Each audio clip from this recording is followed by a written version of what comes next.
You little snarf. Who's the next podcast? That fucking game. It did. It was bad. What happened was it was good. That's why I destroyed the game. Who's the next podcast? You saying that could set that person off, you know what I'm saying? Not necessarily saying that's the case, you know what I'm saying? As a cop out for them to go kill themselves, you know what I'm saying? They probably better with that shit, you know what I'm saying? They probably hear that shit all the time, you know what I'm saying? Who's the next podcast?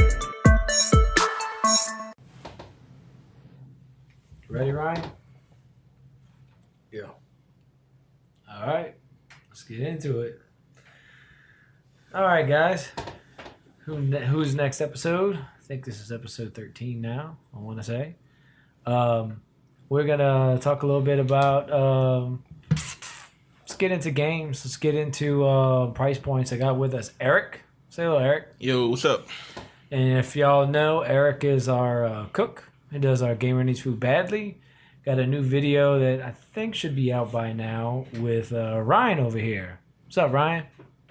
So, Yeah. So, Eric, why don't you go ahead and give us a little backstory and just tell us a little bit about yourself, because I don't think you've been on here too often. And just kind of talk about yourself and talk about, just like a little bit. I really want to get to you, like, what kind of got you into cooking, and just like a little backstory for people to kind of get to know you a little more, because you don't really do on the video. oh man, what got me into cooking? Well, my mom. Well, I come from a family that cooks. My mom cooked. My uncle cooked. My dad taught my mom how to cook. So I was always in the kitchen watching them cook, and I was like, man, I want to do this. You know what I'm saying? So I started watching like a lot of cooking shows and all that stuff, like Yan Can Cook, because my dad, he loved to watch Yan Can Cook a lot. So I started watching that with him, and they got this chef, Chef Paul, that come on what's the name of that channel? On I think it was like not WB, but like it's a station where Sesame Streets come on. Yeah. Huh? PBS. Yeah, I think it was PBS. No, I think It's like a learning channel. It's kind of a basic channel. it was a channel. Sesame Street comes on that channel. It was a channel that didn't really have many commercials on it. Like the commercials, like really short, like about a minute commercial and stuff like that. Well, anyway, I watch a lot of Chef Paul Prudhomme, and I watch Iron Chef. Iron Chef was my thing, man. I love Iron Chef, Yeah. And it got me into cooking. It got me more into the Asian side of cooking, because I wanted to, I wanted that to be my specialty when I was cooking. Okay. Because, I was in the kitchen cooking, like, at a really young age, like, age 8 to 13 and all that. Got in the kitchen, like, to experiment, I like to experiment with chicken a lot, you know what I'm saying? So, I did a lot of things with chicken, like making boneless chicken and making my own little sweet and sour chicken sauce and all that stuff. Okay. And it was a fun thing. Yeah, it was really wonderful. It was the thing that I like to do, that really got me into cooking. Yeah. And I watch a lot more cooking shows and so on, So yeah. So you just watched like a lot of cooking shows, and then your family being there, that kind of really spurred that cooking desire. Yeah, because my uncle, he had a long history of working in restaurants and food chains, Okay. Like a Sal's restaurant, Brothers. It was a restaurant along Highway 90 where that True Value used to be. That used to be a restaurant right there. Yeah. And it was a lot of places he worked for. And yeah, that's what really got me into it. Yeah, I got you. Okay, cool. Yeah. Cool. That's what's up. So you kind of brought this topic to us. So why don't you go into a little bit and you'll start off the topic on what we're talking about today. Well, the topic I had in mind was why are digital pricing of games and tangible pricing of games are the same. That always baffled me. Yeah. Because I was like, wouldn't it be cheaper for a digital game to be downloaded than going out to the store and getting a tangible copy? Yeah. So I noticed like when hard copy games come out, they drop in price before the digital game does.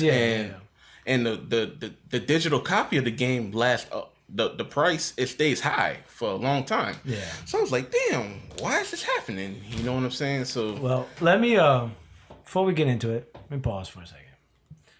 So anyways, why don't you go ahead, you're talking about how expensive, and again, we're back, sorry about that. We're talking about, the price difference between physical copies and digital copies. And you're saying, like, why does it seem like a lot of the digital copies, they'll have, I know, for instance, I've seen it too, where it's like, they keep almost a consistent price. Right. And even like a higher price than sometimes you'll see in retail stores. Right. So what are some of the things you found on that? Because I know you found some stuff. What are the things you want to talk about with that? Well, I found, like, they have people, like, on Reddit saying that it would be cheaper. All right. They said because if they were cheaper, people would have much less reason to buy hard copy games. There's no real reason to pay people to manufacture them. You know what I'm saying? Yeah. To me, that sounds like a cop out. It seems like they trying to get all the money they can. Yeah. You know what I'm saying? For both ends. You know what I'm saying? Well, I think the problem here is that retailers. All right.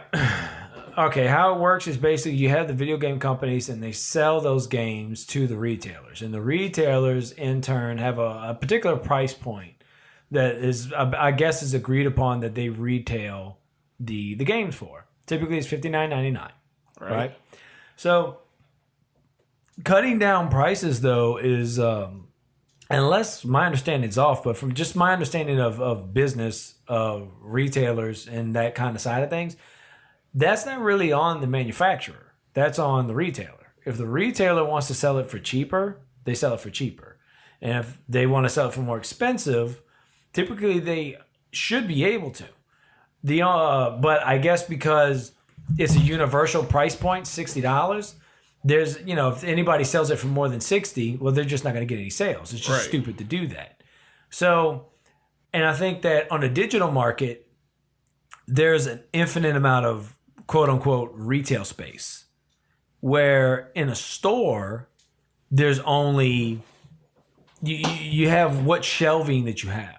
Right. So your retail space is more valuable. Right. So if you're sitting on product, to get rid of it, you'll drop the price down. Or like how GameStop does, they buy cheaper versions of the game and they'll resell it, for a cheaper price, because they're rebuying games that possibly they've sold already. Right. And so they're making all that money, and the game companies are not making any of that money. Any of the money from a game that GameStop resells is not going to the developers or the publishers or anything like that. It's going to the retailer. So on the digital marketplace, they keep those prices a little more consistent, I think, because it's the same thing with movies too. And the prices are kept a little more consistent because they just have an infinite amount of space. It's always there. And they can always ask for a certain price point for it that they want. But they seem to, like with PlayStation and Xbox, you have your membership rewards. See, they have, all right. Well, I don't know what it is like on Xbox Live, but, on PlayStation, they have PlayStation Plus where you get discounted games. And same thing. Free games a month. Xbox One's the same thing. I don't know how often you ever checked out Steam. Steam, like, for digital games, their digital games always on sale, you know what I'm saying, compared to the consoles too. Yeah. You know what I'm saying? And I was wondering about that too. Why PlayStation and console digital games are not rarely on sale. You know what I'm saying, compared to Steam. So I'm like, man, how is Steam able to do this with these games like that? You know what I'm saying? Like, put in these big discounts that the consoles can't do. You know what I'm saying? Like, every blue moon, the console have like sales prices that I guess in competition with Steam prices. Yeah. So I always wondered about that. You know what I'm saying? Like, how is Steam able to get these games that cheap? Yeah. Like, drop the prices down with that. I don't know. Like, honestly, I don't really know how much the system works. And I mean, even a lot of internet games and internet-based things, the pricing structures from that are, I don't know if fairly new is the right word, but I definitely think it's on the newer side. It's still a marketplace they're learning and experimenting with. And Steam doesn't really get every single game, but they get a lot of them from what I've seen, But as far as with Xbox Live and PlayStation Plus, they basically, a lot of their discounts seem to be rewards for paying the $60 a month to be online. I mean, because talking about like Steam getting it cheaper, Amazon seems to have cheaper prices for a lot of stuff too, compared to what you see in stores. And a lot of it is probably because they can cut costs. Like with Steam, they don't have to pay people to put the game on the shelves and to sell you the game. Like it's on a digital marketplace, so it cuts a lot of cost out. So that's why the games in the stores are always going to be always cheaper. Well, maybe. I mean, the games in the stores, they definitely cost more to get into your hands. Right. But it's because I think that the way the market is, the way a retail store operates, selling it for cheaper and taking a smaller profit is better than not selling it at all. And then you have these big box stores. They've got to compete with the online marketplace, which like things like Steam are selling it for cheaper. So they're ending up having to take it on the chin with profits. And it's why we're seeing things like GameStop having to sell T-shirts and having to sell toys and stuff instead of just, selling like games like they used to, because it's not bringing in the money, because digital marketplaces have got that. Yeah, what's up? All right, but like Injustice, right? Remember how Injustice? How many special editions did they have for Injustice? Didn't they have like 3 different special editions with Injustice? Like you had an $89 package. Yeah, like a $99. You talking about the first one? No, I'm talking about the second one. Oh yeah, they did have a couple different sets. And then those prices was like that digitally too. You know what I'm saying? That's true. And I'm like, well, damn. But I think when you bought it digitally though, like I know with one of the packages, didn't you get like a type of? I know the first one you got a statue thing. Did the second one have that kind of promotion? It was just all DLC. It was digitally and it was tangible. Was that expensive. But normally when a tangible game is expensive, they have tangible collectibles. You know what I'm saying? Yeah. But when you got tangible collectibles and it's the same price as digital games, that's a problem. Yeah. You know what I'm saying? So I'm like, what's really going on? So I think it's a cop-out for them to get more money, what I'm saying, to sell them at the same price. I think it's a greed thing, you know what I'm saying? Because I get that development takes time and stuff like that, but I feel like they're not taking the time to fucking complete the game, you know what I'm saying? To make these prices like that. Yeah, that's the other thing. If you're going to talk about pricing and you're going to talk about how basically now with the DLC, a game that typically used to cost $60 can now cost you $100 because basically you're not getting the full game if you're not getting all the DLC packages and all this kind of stuff. Right. And you're overpaying for DLC if you're going to buy it separately. But if you buy it all together, you get it cheaper. So they hit you with a one shop. So now they're getting $100. And I think some of that has to do with things like GameStop. Right. And they're not the full reason because now there's other ways they're making money. But I think some of it does.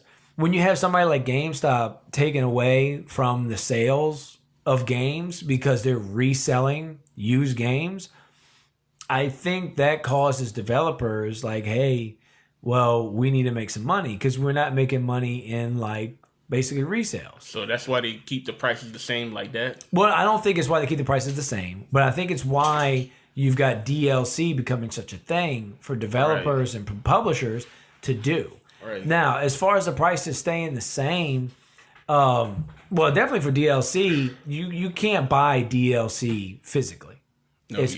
Only. They do make price cuts on DLC from time to time. Certain promotions. There are promotions. There are price cuts, and they do kind of respond to the market in a way. I mean, there's some games you go online right now, you get it for $30, $40. But see, the problem and what you're talking about specifically is some of those games that you'll find at the $30, $40, even though it's gone down from the $60, you can go to a retail store and find it for $15, $20. Yeah. And it's kind of weird why, and it might be because retailers are deciding to price it that way, and it's their personal price structure, and online, maybe it just doesn't matter. Well, ain't they cutting themselves short when they do that? Well, who getting cut short when they nerf those prices? Well, see, this is the thing. Retailers, again, as I was saying before, retailers have to obey a supply and demand rule. Right. Right? So it don't seem like with games in particular, like there really is no supply problem with video games on a digital marketplace, right? Right. You could run out of physical copies at a store. You can't run out, right? So if your supply is high, like at a retail store, right? Right. And demand is low, to increase demand, you have to decrease price. Because price is a way to affect demand. And that is determined by supply. Right. They kind of work hand in hand with each other. Right. Well, if you're online and you have an infinite supply, well, then it's whatever price you think you can make the most bang for your buck. Right? Yeah, I guess. So but as the game get old, why the price still the same? That's what I don't understand either. Because Nintendo notorious for that, bro. They got that for a bad habit, bro. Yeah. I think that goes into depreciation. So Kevin's off mic with us, and he's talking about it's going into depreciation. Hold on, Kevin. All right, guys, we're back. Sorry about that. Had some technical difficulties, to put it lightly. So we've got Kevin replacing our buddy Ryan, who just needs to take a little break from podcasting. It's getting a little too extreme. So Kevin, you was trying to talk to us about the depreciation, I believe, of the games. We was talking about the pricing of games, and we're talking about basically why do online games, digital games, seem to cost more than hard copy games a lot of the time. So go ahead, Kevin. Start giving your take on it, and talk a little bit about what you're talking about. Well, like I said, I think it goes a lot into depreciation, and a lot of times because with physical copy games, when the game first comes out, at the peak of the popularity of the game's new, it's the pricing is at its highest, right there. That was beautiful. Dolph Lundgren? No, that's Zangief from Street Fighter. Zangief, okay. Yeah, that's I forget Zangief. the actor's name. Okay. All right. That kind of sounded like Dolph Lundgren to me. But anyways, what I was going to say is that physical copies, it's with anything, it depreciates over time. Your car depreciates as soon as it gets off the lot. Yeah. You know, physical copies, they'll depreciate over time. But digital copies, I don't think they depreciate like that. And demand pretty much stays the same for them. Because I think when you sell things digitally, you sell at a steady pace. It doesn't really spike up and down. It's more steady than what you sell in physical copies. Over time, it probably falls down to a steady, if not non-existent. I mean, yeah. I don't... Talking about this subject, like, depreciation is typically because, like, when you're referencing a car, it's because slowly it also breaks down and becomes less valuable. All right? The copies of games and stuff, I don't think they break down. I think what depreciates is the value of the game. It's the value because of the demand. It's not there because of the popularity. Because the Yeah. popularity of the game is what makes it valuable. It's just demand of it. You know, So, unless the game becomes the like something of a collector's. So if that's the case, then the physical copy should depreciate just like the online copy. So they should depreciate the same way. Yeah. And then what you were saying too, I feel like I disagree with what you were saying earlier, that one of the guys on Reddit you was reading out earlier saying that, well, the developers do their prices like that to not hurt the online, like the retailers. Or make the retailers like them. Yeah, but I don't think that's true either. You know why I say that's not true is because they've already been talking about getting systems in place, right? Right. Like Xbox was talking about having a video game system that didn't have a disc tray. Right. Okay? There's already talk about moving things away from discs, from physical copies. Yeah. And in business, nobody's worried about doing favors for somebody else unless that somebody else is paying lots of money to keep it that way. And I doubt that's happening because as you see in Best Buys and stuff like that, more and more the movie section, the music section is getting smaller and smaller because everything's going digital. Right. The only people that would profit from that is people creating physical media discs. Yeah, even the game sections are smaller. Like the game sections from like Walmart, and if you go in Best Buy, they're smaller. Hell, even in GameStop, where now we have shirts and toys all in the middle of the section, and the games just are on the outline of the walls. but it's become more of a focus to sell these other things because games, the sales are going other places. They're going online. They're going like Amazon, even ordering a hard copy online at Amazon. They're going those kind of places. So I don't know if the depreciation of it is really a working theory for why the hard copies are cheaper. I think it's really just retailers making that call to try and be more aggressive against online and give people more of a reason to buy it in the store. Right. I mean, they want to get people in. Well, they want to lower these prices because they also want to get people to come in and buy other stuff besides games. Yeah, because I mean, honestly, I don't think these retailers make much money off the games themselves. Like, that's why. That's why. I'm not gonna put it out there exactly like that. But my wife used to work for a big electronics company. They used to give a pretty good discount for being an employee there. Now, my understanding of the discount was it was like a cost. You pay cost plus like 5%.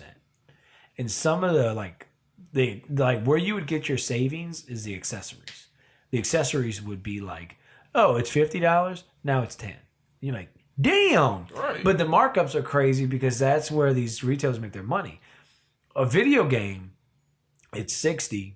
She would get it for like $50. So the cost, their profit on that even is a brand new game. Yes, a brand new game would be like $10 off. Even day one brand new game. What the hell? So that means that their cost plus 5% had to be fairly high. They're not making that much money off the games, but they're selling a bunch of games. Like these games, some of these games sell hundreds of thousands to millions of copies over time. Yeah. But now that's been cut out because you can buy these games online now. And also, but this is the thing though, you can buy them online after they're old and cheaper, like you buy them in store online, but brand new games, they never go on sale. They never go on sale on release. No. So it's just kind of where do you want to buy it at? And so GameStop, I know, has done some things where you get special DLC content if you buy it from here. Yeah, that's why. And Walmart does it, and all of them do it.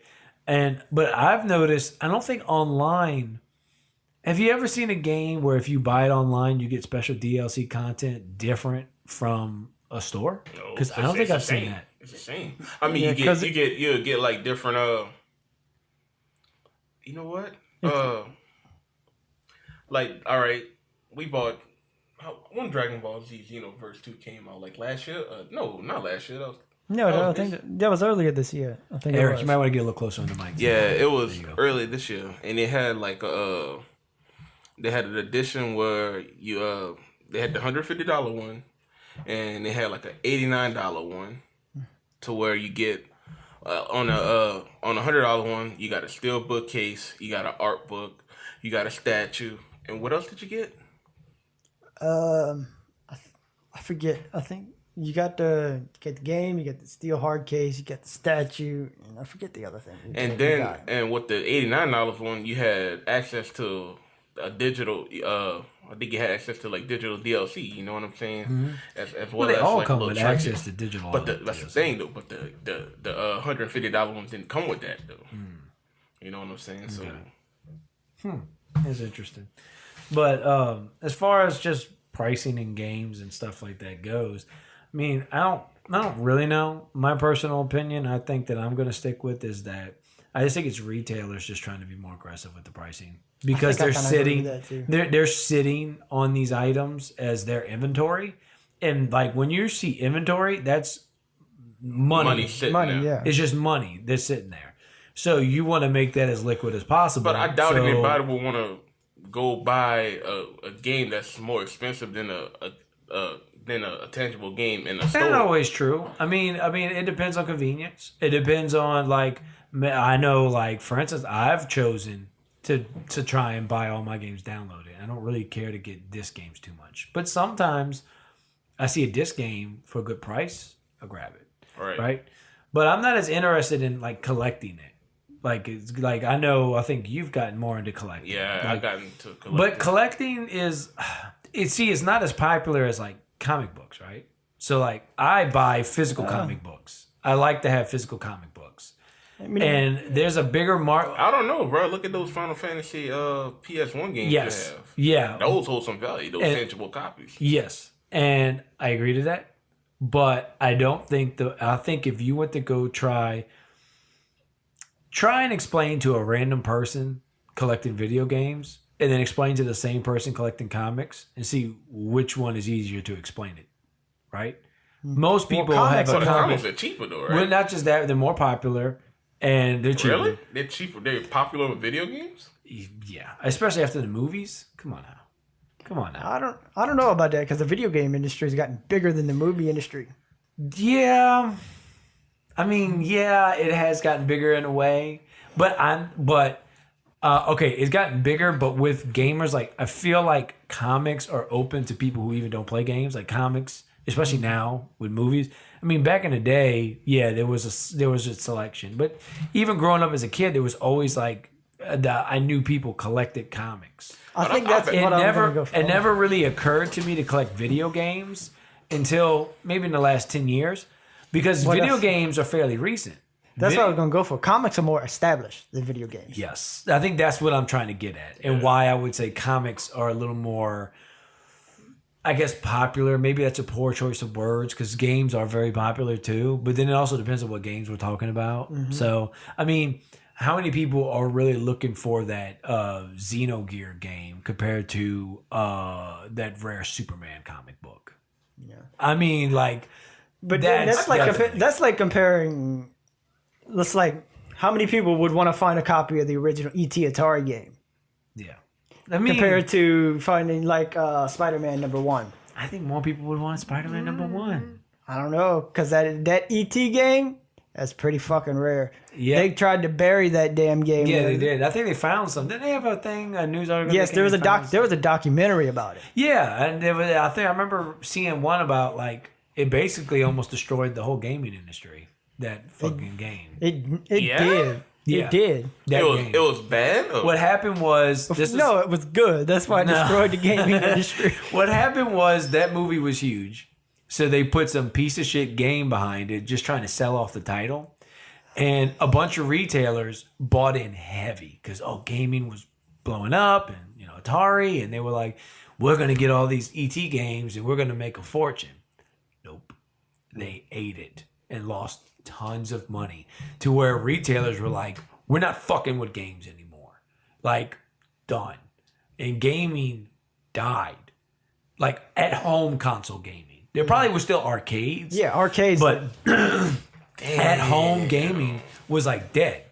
And then Nintendo came and brought the Nintendo, the NES, to America and blew it back up again. And now we have gaming as it is today. Damn, I never knew that, bro. Yeah, it was watch documentary, man. Damn. It's on Netflix. Game. Yeah. Really? I didn't. Yes. Damn, I'm gonna go check that out. Yeah. So it's an interesting story. It wasn't just that one game. It's the fact of the trend of gaming up until that point with Atari, it was more than just that, but that was kind of that last nail in the coffin. Mm-hmm. And it gets accredited. Like a lot of people point to that as being the thing that killed gaming almost. Excuse me. Yeah.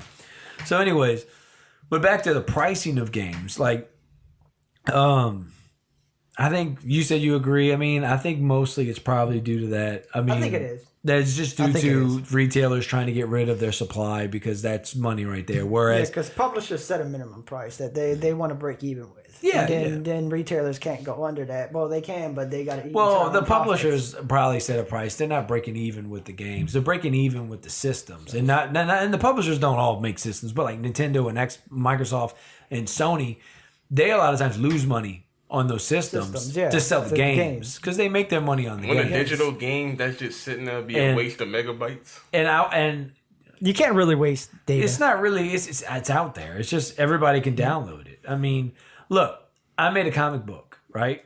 Mm-hmm. That comic book, to put it out for sale, I mean, only cost me as much as it did to make it. And between me and Jerome, when we made that comic, which we talked about last Who's Next episode, if you're interested in hearing more about us making the comic, it cost us, it's minimal, right? Now, for these games, of course, the costs are a lot higher. You're paying salaries of programmers working all types of hours to hit deadlines and make these games. And then a lot of times those deadlines get extended as we see, like, happens all the time. It's become a normal thing where we see a release date and we're like, okay, well, we think it'll come out the year later because that's how it's been. But there's so much cost built into that, right? So they need to make a certain profit because where they're making their money at is selling it to the retailers. Right? That's where they're making their money at, And then the retailers are making their money up selling it to you. Yeah. And as it goes, I think new games, there is no difference. You can buy it from Amazon. I think I've seen Amazon try and cut like maybe $1 or maybe a couple cents cheaper than in stores. Yeah, I think I've seen that. I done saw collector's edition cheaper on Amazon than in a retail. Well, I'm talking about new games. So I'm talking about brand new games. Because typically, no matter where you get it, a brand new game is going to be $59.99. Depending. Like, there's some brand new games that are like, shorter. They might be $39.99. But that's because they're designed to be that way. They're not supposed to be the big $60 game. Or that's like GameStop. You get the Power Ups Pro price, especially on new games. They'll cut like maybe a couple of bucks off. Like they can't cut too much. Yeah, they can't cut too much. It's not like on a new game.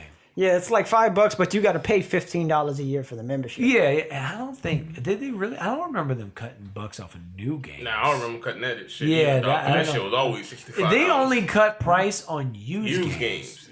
Now, if you get a brand new game that somebody turned back quickly, you gonna then you could get a cut on that. Yeah, you can get a cut on that. But I don't think you get a cut on new titles. Yeah, if it's still freshly sealed, bro, you ain't getting no discount on that. Yeah, I don't because think so. I done did that before. I done bought a new game, a recently new game that somebody traded in. You know what I'm saying?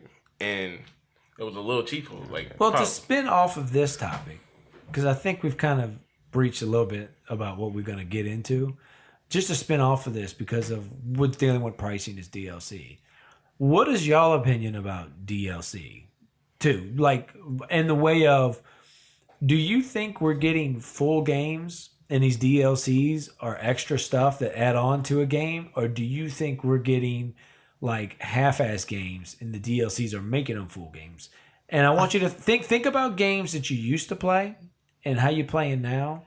What's your opinion on that? Well, the thing you got to think about that is the way technology is advanced and computerized. Development times are getting longer and longer. So I'm not crying. So development times are getting a lot longer. AAA games are getting a lot more expensive. They're spending as much as AAA games as they are on freaking AAA Hollywood movies. Yeah. And so in order to... I don't know about that. How much you think they're spending? Oh, I can look up some numbers for you real quick. Because AAA Hollywood movies, like if you want to talk about... And I'm just thinking AAA, I'm thinking Avengers, I'm thinking like the superhero movies.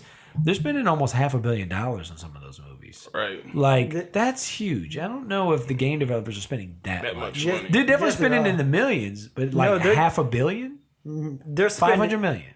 I think Call of Duty costed like $90 million or some shit That's like that. not $500 million though. I think that was like years. $90 million is a decent budget for a movie.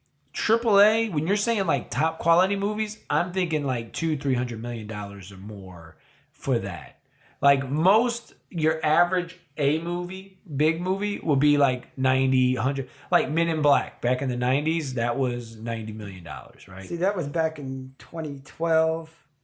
Freaking development costs were usually around $60 million. I'm gonna look it up here. I couldn't see a game costing more than Destiny cost Activision $500 million. That is true. I do remember hearing that was a huge cost. You're right. Wait, how much? Wait, 500 million? Yeah, Destiny cost Activision $500 million to make. I knew there were some games. It depends on the game that they rival. Damn. Destiny's that big but see, that's an ongoing cost too because they're constantly developing new shit. You think they made their money back from that? Yeah, they made them. Yeah, that shit sold like gangbusters, and I was a Destiny head for a while. I'm looking forward. You looking forward to? Yeah, I'm looking to get two. I'm gonna get it for my PlayStation 4 this time. So y'all, when y'all get the hold of a copy. Well, I'm not. Grand Theft Auto 5 costs roughly $265 million. Yeah, but that's those games though. That's something special because Rocksteady calls their own shots, and not Rocksteady, Rockstar. They call their own shots. Like That's the same people that develop Batman, right? No, Rocksteady is. Rockstar is who does the Grand Theft Auto. That's what he was saying. Okay. Grand Theft Auto, like those guys over there, they take their time and they develop like masterpiece games that a lot of people widely consider that. So, you know, but anyways. I mean, I guess it's just that one game that costs that much, right? Yeah, the one game. He's saying the budget for making Grand Theft Auto, I think it was 5. Was it? 5, yeah. Was like over $200 million. Yeah, because he said that like every development company costs that much to make a AAA game. No. It depends on the game. It depends on the game. That's what I'm saying. Rockstar is something different. Most those games will probably be in the 90 to maybe 100, 150 million. Yeah, I don't think it'd be more than most that. of them are. They're usually around the 90. Like Destiny, that's a unique thing. Yeah. And that's a big undertaking. And the Call of Duties, I'm pretty sure that they probably have a set budget for them because they crank those out every year like clockwork. Yeah, they crank. And they have probably a set like, okay, we're only spending like about 100 mil and we're going to make, you know, triple, quadruple that because they just have a huge fan base for the Call of Duty games. They always sell out. Yeah. So, but and getting back to DLC though. So, what's your opinions on DLC? Well, what I was getting to is that DLC is a way for game developers to try to, first of all, try and recoup some of that budget that they spent on these games without having to jack up prices of games to be like $80 at freaking new. Yeah. Okay, and it's a way for them to meet freaking deadlines without them pushing out these broken games. Yeah. So, because you got to think about it, they're releasing games on these huge Blu-ray discs that can hold up to like 50 gigabytes. Yeah. So it would take a long time for them to code 50 gigabytes worth of game. Yeah. Or even 30 gigabytes worth of game or whatever. So they released DLC, after the fact, the things that they wanted to put in the game that they didn't have time to do in development. Yeah. Which I understand and I like. What I don't like is on this DLC. That shit is bullshit. Yeah, because that happened with Tekken Cross Street Fighter Cross Tekken. Okay. All the DLC was on the game already. Yeah. So all the DLC it was characters, playing DLC. Yeah, all that was behind the paywall, bro. That's bullshit. Why am I paying $60 for a game with content that's already on it? Yeah. You know what I'm saying? That's just complete another bullshit, bro. That's not cool because, like I was telling you earlier with Nintendo, with the new Metroid game, they got this amiibo with Samus. Yeah. Well, they got a really, really hard difficulty lock. And the only way you can unlock it is you got to go buy that amiibo, which is already in the game. What you think about that? Yeah. I mean, personally, my stand on DLC and just talking about like that, like most games I get, I think I'm getting mostly a full experience. I think that paying, even if they planned it into the game behind a paywall, if they're giving you a full game experience and that other stuff is extra, like for instance, Batman. Okay.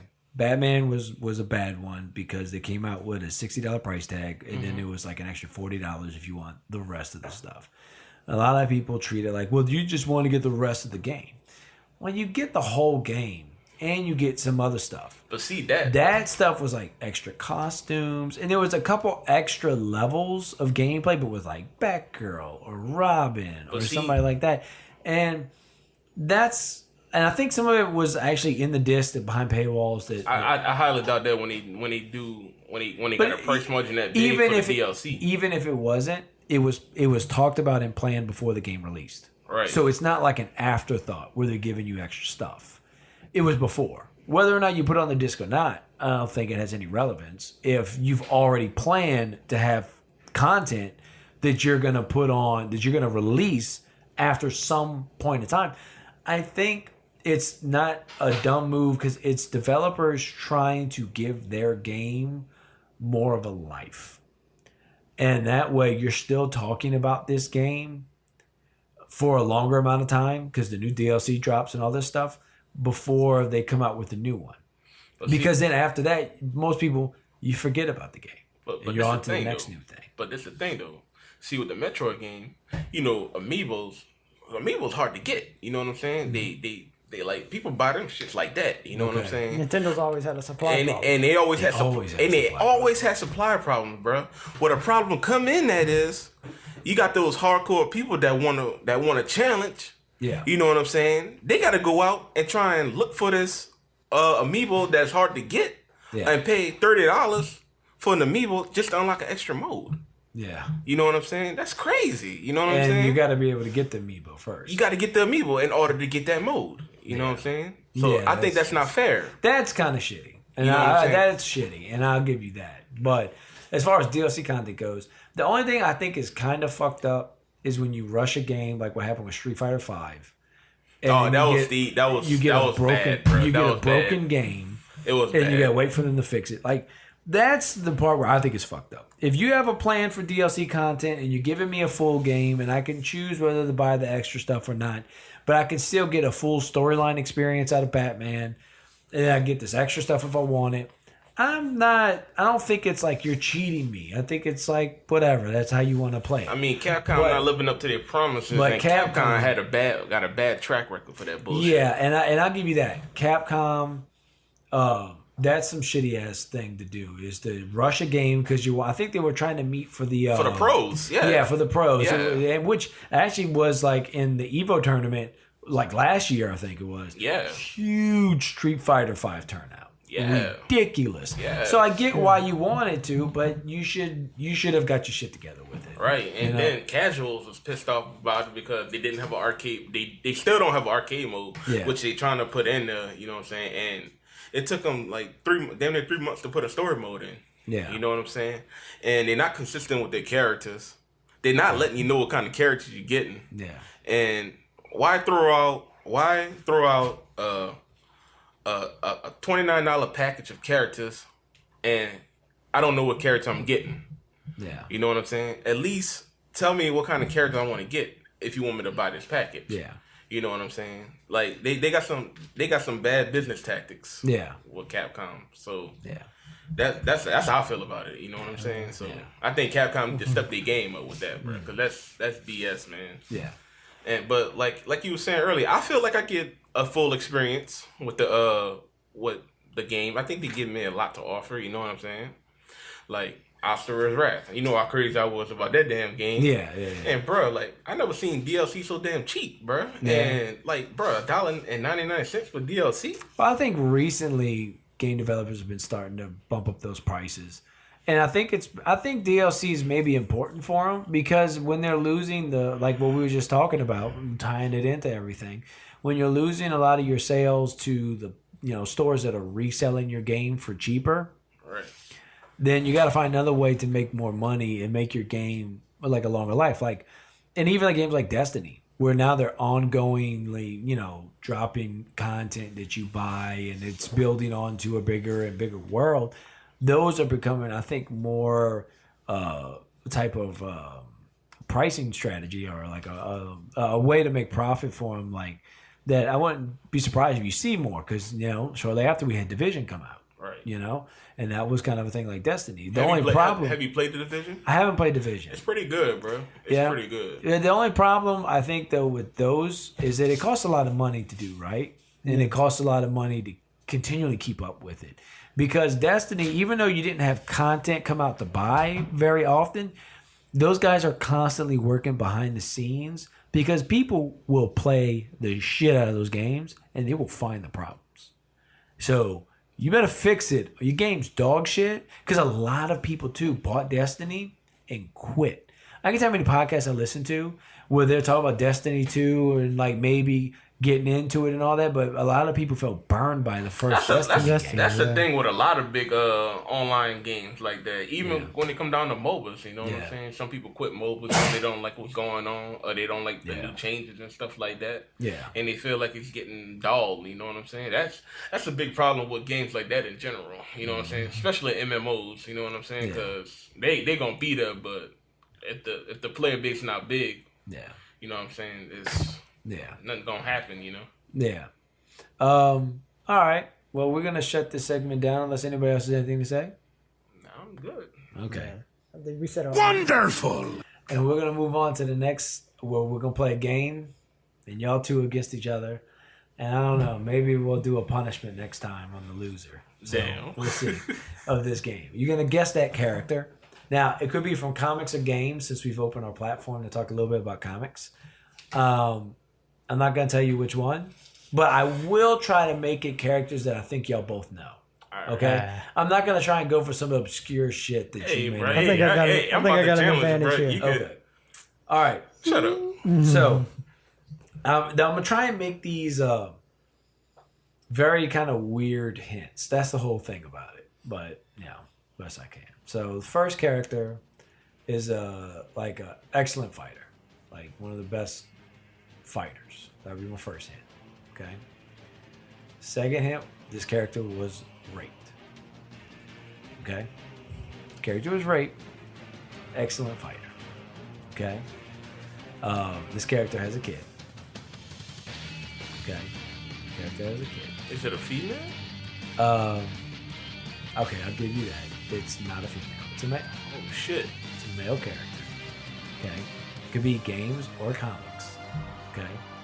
Character's a very popular character. Probably one of the most popular characters around in the world. Okay.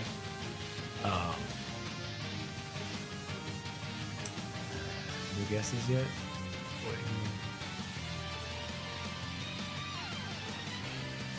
Any guess? Guts. Guts. Who the fuck is that? Guts. He an anime character that got. It's gonna be a character I know too. Damn. Because it's funny because what you're describing actually happened in Guts. Guts, Oh, yeah? Uh-huh. You might be shocked, but this is actually a very well known. This character is so well known, you could probably go out the street and ask any random person. You could say this person's name and they will know it. That's how well known this character is. This character has movies about him. More than one.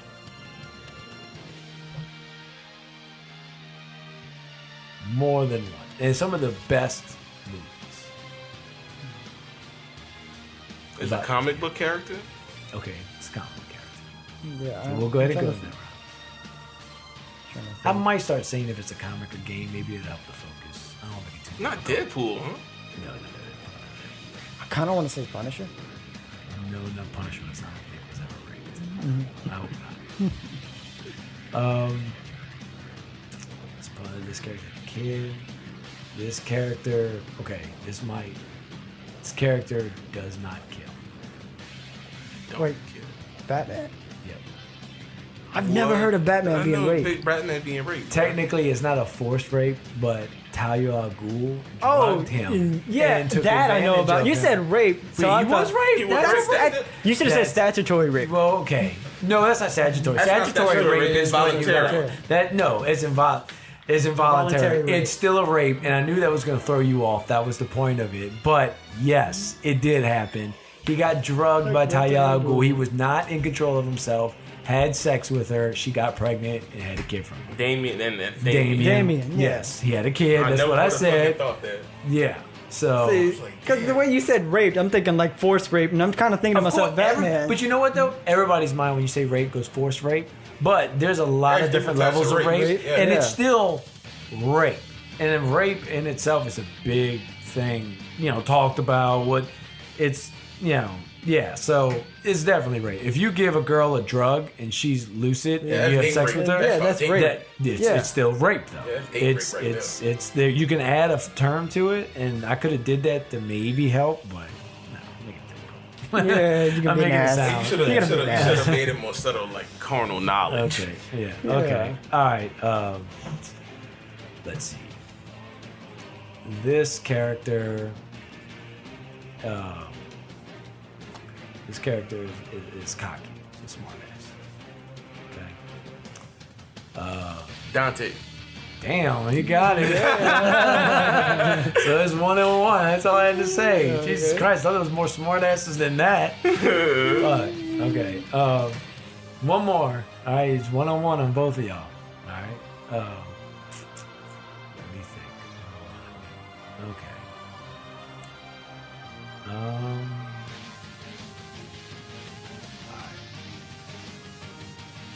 This character can kind of be considered, I think, like a strong character. Not like super strong. He's kind of like tough. All right. This character can kind of, he can like, I wouldn't say fly, but he can kind of like glide. Spider-Man. He can glide. He's kind of tough. He presents himself a little bit tough.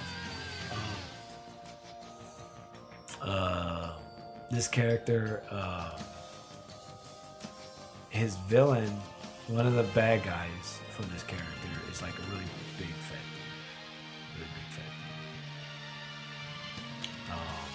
Is it Daredevil?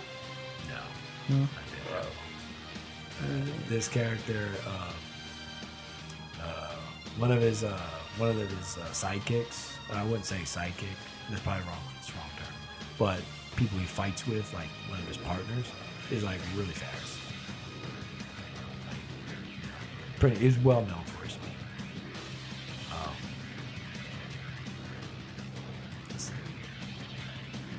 This character,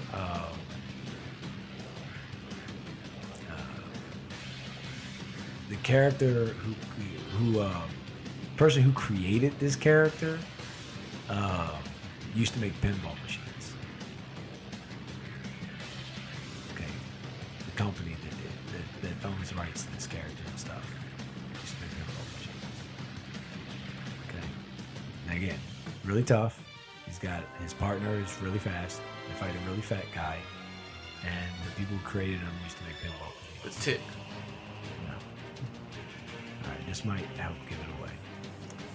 The character is a red color. Oh, what? The Red. Flash? The character's a red color. Flash? No. A red color. A red color. Friend's really fast. I didn't think Flash ever fought a fat guy. I didn't think Flash ever fought a fat guy. I really didn't think Flash. I was like, wait, was this some... Shut up. Get out. I was like, wait, was this some obscure 1960s? I think you're thinking too much into comics. Yeah. A hint. Not comics. Okay. Told you. Dude, I gave you so many hints. You should be able to get this one. Hey. His partner is fast. He's red. He's a tough guy. He fights a fat dude. The people who made the character... Wait, Sonic? Not Sonic. He's red. He's a tough guy. He's friends with somebody who's really fast. He fights a fat guy.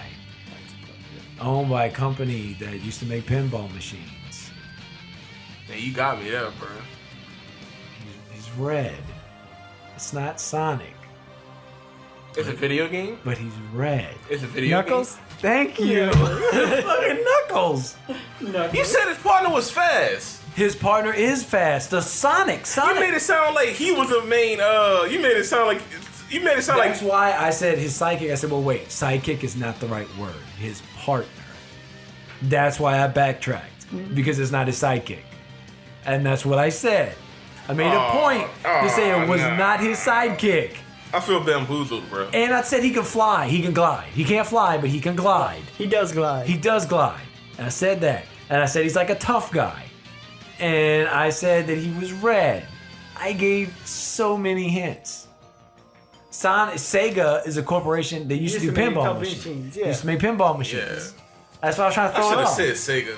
Because I said, when I was thinking of that, I was like, fat wait, guy, Sonic? you- But like, you kept saying, didn't click with me. You kept saying like red. I was like, wait, because Sonic's not red. He's not the main character. And then it was like, wait, it's not the main character. It doesn't have to be the main I'm character. I never said he was the main character. That threw me off, You bro. see, Like, you made assumptions, so you lost.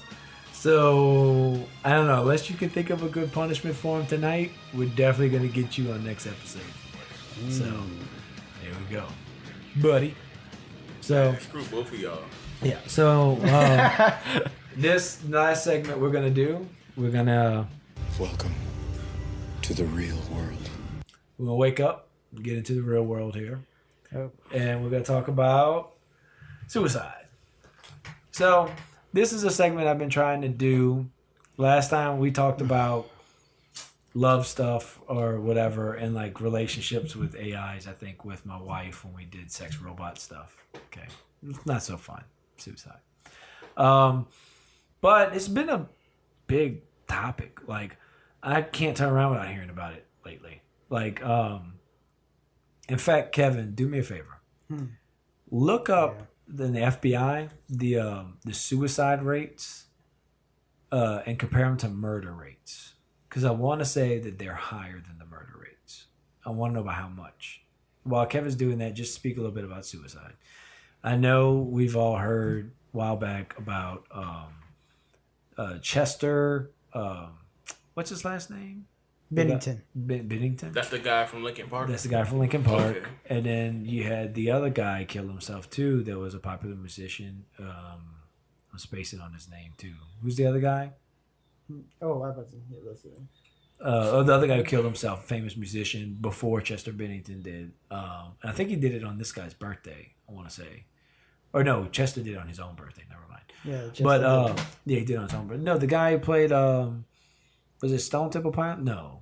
No, you talking about Nirvana lead singer? No, Kurt Cobain? he killed Kurt Cobain. That was a while ago. Yeah, that was a while ago. This guy, I Yeah. know his fucking name. He killed himself right before Chester did, a few weeks before, and he had a big band, Soundgarden, the lead singer of Soundgarden. Oh Him. yeah. I forget his I can't think of his name right now. Me neither. Look up his name too while you're at it. If you Man, don't mind. it's about suicide.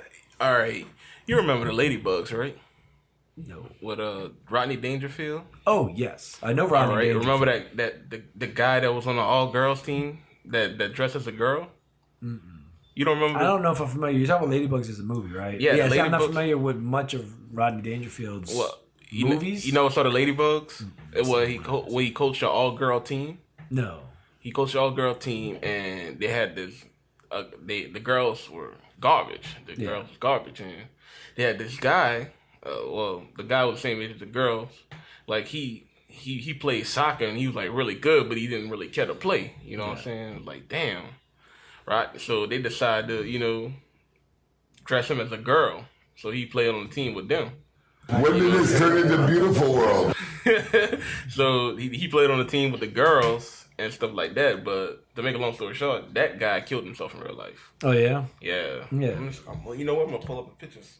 Yeah. Well, So I got some might- numbers for the suicide rates. okay, cool. What is that? National number, That's mine.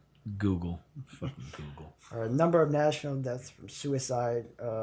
This year, it's 42,826,000 deaths nationally. This year, 42,000. yeah, 42,000. Okay. Compared to our murder rates this year. Yeah. Let's see, homicide. Let's see, where's homicide at? 10,306. Wow. So it's a 30,000 difference. Yes. Many people are killing themselves more so than murdering. But I feel like we see so much more people getting murdered. Okay, the picture you showed me is Rodney Dangerfield. You're talking about the guy, the white kid? Yeah, Yeah. he killed himself. Yeah. I don't know the actor's name. You know what the actor's name is? Because nobody can see that picture on the radio, on the podcast. Yeah, I was just showing. No, I was just trying No, I to see. feel you. That kid does look familiar though. But Okay. so suicide I think is a much bigger problem than people get. I hear a lot more about murders and murders being a problem, but we have more people each year killing themselves than we have people killing each other. Chris Cornell. Chris Cornell, he was the lead singer of Soundgarden, and he's the guy who killed himself. And then a little while later, lead singer of Linkin Park killed himself. Man, that's And crazy. you know what? And then, like what? Earlier this year, or was it last year? I think it was last year. Robin Williams killed himself, too. So, and there's many different reasons why people take their lives, but it's a fucking sad thing. And so I just want to get Oh, that was actually 2 years ago. Oh, Robin Williams? Yeah, 2014. Yeah, 2 years ago. Jeez. Yeah. My wife, where she works now, I really don't want to say exactly, but she deals with people who are dealing with like drugs and alcohol and stuff like that. Mm-hmm. And they had one lady, she was an old lady in her 70s. And she had an alcohol problem. And just a few days ago, I think it was, she, well, by the time this comes out, it's like weeks ago, she killed herself. You know? Damn. In the 70s, you know? So, sometimes people just can't escape that drinking problem, you know, or whatever the problem is. So, me personally, I haven't dealt with suicide in a personal level. I've come to apparently know people now where I'm dealing with it, you know, not to say any names on the air unless they want to talk about it. But, yeah, they, so it'll be an experience. I know I've seen movies and stuff. I have 3 kids. I've heard at a place I used to work at, there was a guy who was dealing with his daughter trying to kill herself. It was, well, I ain't even gonna say the place I used to work at. It's not where I work now, but it is an older place. And, you know, that's crazy. And just thinking about, you know, my kids going into, you know, school. Like my oldest daughter's in high school right now.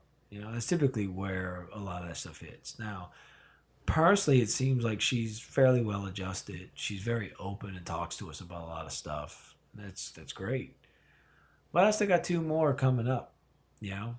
And you never know how people are. And nowadays, it seems like we're having this big thing with cyberbullying and bullying online. Oh, man, that's a big problem, bro. Well, yeah, and I mean, like, even as, like, gamers, I mean, I can't tell you how many times you go online and play a game, and I've heard, you know, just people... so many toxic people just talking about kill yourself. Racist people. They tell you to go, like, kill yourself, go hang yourself. I'm like, bro. Yeah. What kind of person are you to go tell somebody to kill themselves? You know what I'm saying? You don't know that person like that to go say some shit like that. You know what I'm saying? Yeah. You know, people could have a rough life. You know what I'm saying? By you saying that could set that person over the edge and make them go do that shit, bro. Well, first of all, I think it's wrong for anybody to talk shit in a way like that. But anybody who's killing themselves just because somebody yelled at them, you should go kill yourself. That's not why they're killing themselves. I'm not saying that's the problem. I'm saying they could have a shitty day. You know what I'm saying? Yeah. Like you don't know what people you don't know what goes on in the people in their daily lives. You know what I'm saying? We don't know what kind of struggles people having. You know what I'm saying? And the tiniest word could have the biggest effect. You know what I'm saying? The tiniest thing can send somebody over the edge, bro. You know what I'm saying? That's why you got to be mindful of what you say and how you talk to people. You know what I'm saying, bro? Because telling somebody to go kill himself, bro, that you saying that could set that person off. You know what I'm saying? Not necessarily saying that's the case. You know what I'm saying? As a cop out for them to go kill themselves. You know what I'm saying? They probably fed up with that shit. You know what I'm saying? They probably hear that shit all the time. You know what I'm saying, bro? That like I said, man, you got to be mindful of what you tell people. You know what I'm saying, bro? You got to. You know what I'm saying? Because you don't know what people. You don't know what's going on in people's daily lives. The struggle they put up with. You know what I'm saying? And that's fucked up to just tell somebody that shit like that. Yeah. You know what I'm saying? Who the fuck are you? You know what I'm saying? To tell somebody some shit like that just because somebody done fucked up. You know what I'm saying? Dog, that shit ain't right. You know what I'm saying? Like, fuck them motherfuckers, bro. I done ran into 3 motherfuckers that told me to go kill my fucking self. Oh, yeah? But I'm not going to kill my fucking self, you know what I'm saying? I'm like, man, fuck you. I tell them about themselves, you know what I'm saying? You don't tell nobody some shit like that. You know what I'm saying? Like, man, you go fucking kill yourself, motherfucker. You know what I'm saying? You're doing it right back, though. You shouldn't do that. Well, it just pisses me off, bro, because I feel for those other people, you know what I'm saying, that's in shitty situations, you know what I'm saying? That can't tolerate words like that, you know what I'm saying? Yeah. It's fucked up, man, because you don't know me. I don't know you. I'm not going to tell you to kill yourself just because you made a mistake. It's a fucking game. Yeah. You know what I'm saying? If you're going to be toxic like that, you don't need to be playing games like that. You know what I'm saying? That's fucking bullshit for you to go tell somebody to go kill themselves. Do you think an argument can be made, though, that if you are that emotional, that somebody telling you that would make you kill yourself? Yes. Should that person be playing games online? No, not necessarily. Because with the knowledge of people like that existing, and there's nothing you can do about it, then if you're somebody who can't take that, should that person not be playing? But, hey, bro, gaming for some people is an escape for reality. You know what I'm saying? It makes them. You can still play games. Just not online, though. yeah, but that's not fair though. You know what I'm saying? Yeah, it is. I mean, why should he? Why? I mean, why should he not play on game? You know what I'm saying? Why should he not play online to get the experience? I like agree with else you, getting? but this is the problem. If you can't avoid people like that, and if that's going to be the thing that sets you off because things are that bad, should you be playing games? Because I think, honestly, if I was to give, if like Jerome, let's say he never played video games before, which he has, and let's just say, I'm going to play online, man. What's it like? Well, I'm not going to be like, well, yeah, a part of it's going to be, oh, it's fun. You play with other people and all that stuff. But then you have to have the other talk, right? That's just like me telling. That's just like somebody passing by me. You know what I'm saying? And I say hey to them, and you don't say nothing, and they piss me off, and I tell them something. You know what I'm saying?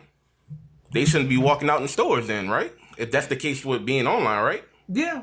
I mean... You know, it's an arguable clause. It's an arguable clause, you know what I'm saying? Yeah, but the thing is, too, you're less likely to run into people like that in your day-to-day life because most people are doing it behind a screen, behind protection, behind anonymity, so that you don't know who they are.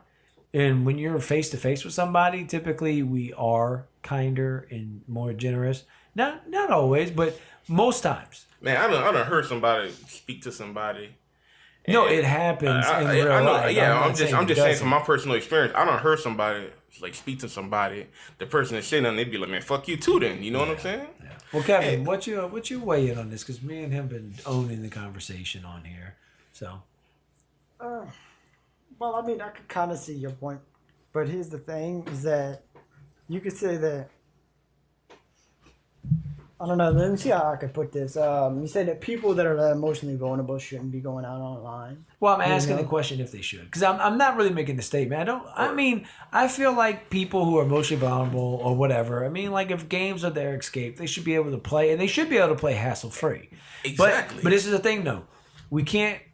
To make that a reality, we'd have to control what people do. We'd have to dictate what people can say. Right. And we can't do that. That's just slippery slope. But you can't live in a box either and not take risks. You know what I'm saying? But I agree to that too, right? But go ahead, I'm sorry. I'm gonna let you go first. But here's the thing. I can get what you're saying. You're saying we can't dictate what people say, what people do.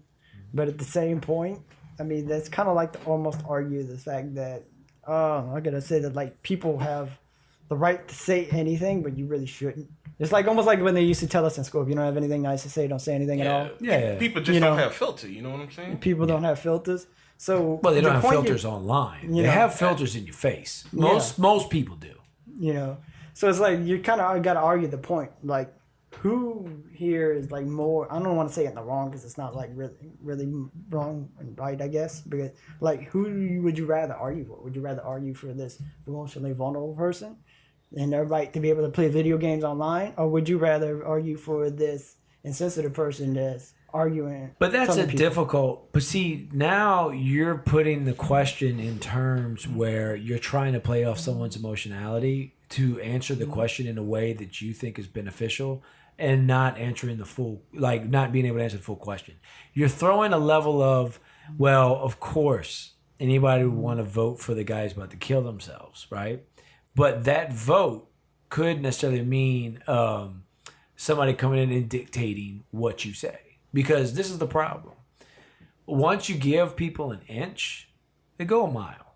Yes. Okay? Totally agree. And that works with our government, right? So if we're going to start telling people what to do, a necessary evil, that's going to have to start being dictated. Because if a game developer decided we're shutting down speech and you can't say this stuff or we're kicking you out, right? There will be backlash behind that because people are going to come up. Everybody wants to fight for whatever reason and say, you're infringing on my rights. I should be able to say what I want to say. This is an open platform. And even when you play the games, they're like, this game's rated T, but your online experience may differ from this rating. And it's put on there. So you don't know what you're going to experience on there. So you're trying to paint the picture for me like, well, would you really want to fight the fight for this jackass? No, I don't want to fight the fight for that jackass. But if that fighting for that jackass means fighting for freedom and freedom of speech and freedom to do what I want, Because sooner or later, then you're not going to be able to say anything about. It becomes the political correctness debate, right? So then, I have to call you cisgendered, and I can't use the word tranny. That's offensive. So now I have to use transgender.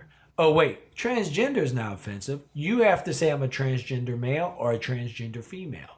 Oh, when you refer to me as he, she, no, refer to me as they, or refer to me as them, or refer to me as her, or refer to me as whatever number of pronoun I want to refer to. Because now we're talking about different levels of offending people. And if the excuse is, well, you can make me commit suicide, right? Like, or you could drive me to a point where I'm so offended and so hurt that, we do have homosexuals killing themselves because they get teased and picked on and stuff like that, especially in schools. That's cyberbullying. Well, it is that kind of stuff, right? So, and talking to it in this term of the question of you're saying, should I fight for the guy who wants to commit suicide, or should I fight for the guy who can speak his own mind? That's a difficult. You're putting it in a way where I sound like a monster if I don't vote for the guy who's going to commit suicide. But how far do I have to go to protect him before, how far should I go? Should I just, everything that I could maybe want to do or see to do, if he dictates that, well, that might make me want to kill myself, you shouldn't do that, I should do that? I'll be like, fuck it. I give him a reality check. I don't give a fuck. You know what I'm saying? Well, see, now you're going more the other way. Like there's a line in the sand that has to be drawn. There's a line where that person has to be responsible for himself, right? Yeah. Like I want to be as compassionate as the next person for somebody who's feeling suicide. I know sometimes the point of thought could be, you're a fucking coward, or how could you hurt other people like that? You're wanting to do this to yourself, and you don't think about other people, and that could be the line. Or the Christian point of view where, like, you can go to hell if you kill yourself. If you take your own life, that's like murder, and you're going to go to hell. Like, you believe that? No. I don't believe that shit either. I don't believe that shit. I think it depends on intent. So if the purpose you're killing yourself for, if you believe in heaven and hell and you believe in that, and I know a lot about that world. I mean, I'm not Mr. Knowledge. There's a lot more people smarter than me, but I was raised in it. I know a decent amount about it. Everything's done in with intent. I think that's an important point if we're going to talk about this, right? Mm-hmm. So what's the intent behind that decision? You know what I'm saying? What the intent behind the decision to tell somebody to kill themselves? Well, not exactly that. That's not there.